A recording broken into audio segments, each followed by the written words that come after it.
Blake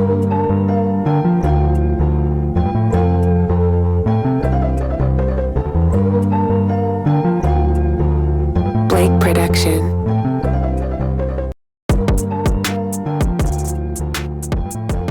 What is poppin'? So here we are.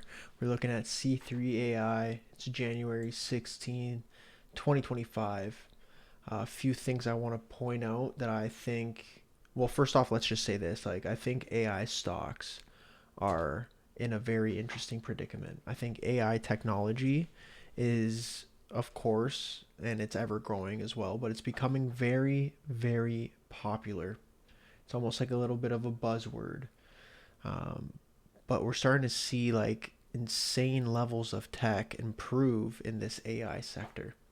And along with that, I think there's going to be, massive inflows going into AI stocks, with Trump being like a president of the United States, right? I think that's a very bullish technology environment, and AI stocks should, in my opinion, be on the watch list. So from here, when we're looking at C3 AI, we're looking at a nice setup here. I think it's going to take some time to get that large breakout, but we are very close, in my opinion, to something uh, pretty drastic, right?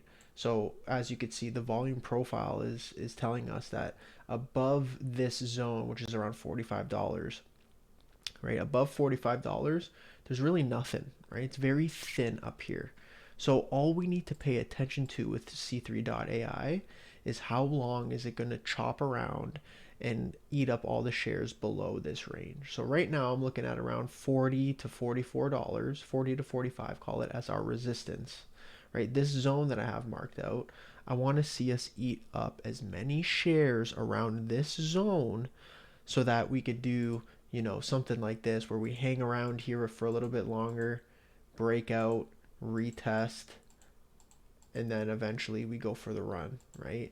And I do think that there's a possibility we see this name a lot higher in 2025. If not, then we'll see, a massive pattern likely to develop on this name, right? So what I'm looking for, and I've noticed, is right the consecutive higher lows that are being made.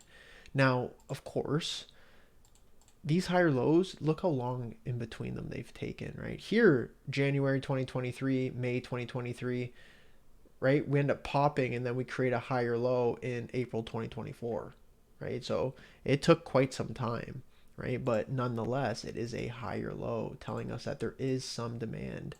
Demand is increasing in this stock, which is what we want to pay attention to, right? So one, two, three, right around this level, I think we need to start paying attention, right? Right around here. Are we going to get another, kind of higher low and consolidate even closer to this $40 to $45 range? These this is what I'm paying attention to. Like, this is going to be a name. The play is setting up. It just needs a little bit more time, right? It might even go a little bit faster than this, right? Right now I have this type of thing drawn out. It might go way faster than that. But that's the idea of what I'm looking at, right? Consolidate under this range, create another higher low, maybe play in between these two zones for a little bit, right? Play in between here, right? These two areas, and then get the move to the upside. So once all the shares below 40 and 45 to $40 is like eaten up, it'll be a lot easier to see this name make consecutive moves to the upside. So once something like that happens, we can maybe see the stock do something like this, right? So that's what I'm looking at here on C3.ai. I think there's a potential for a lot of plays here, long term and short term. And this is something I'm going to be keeping up with in the next few weeks and months. So cheers, guys. Peace.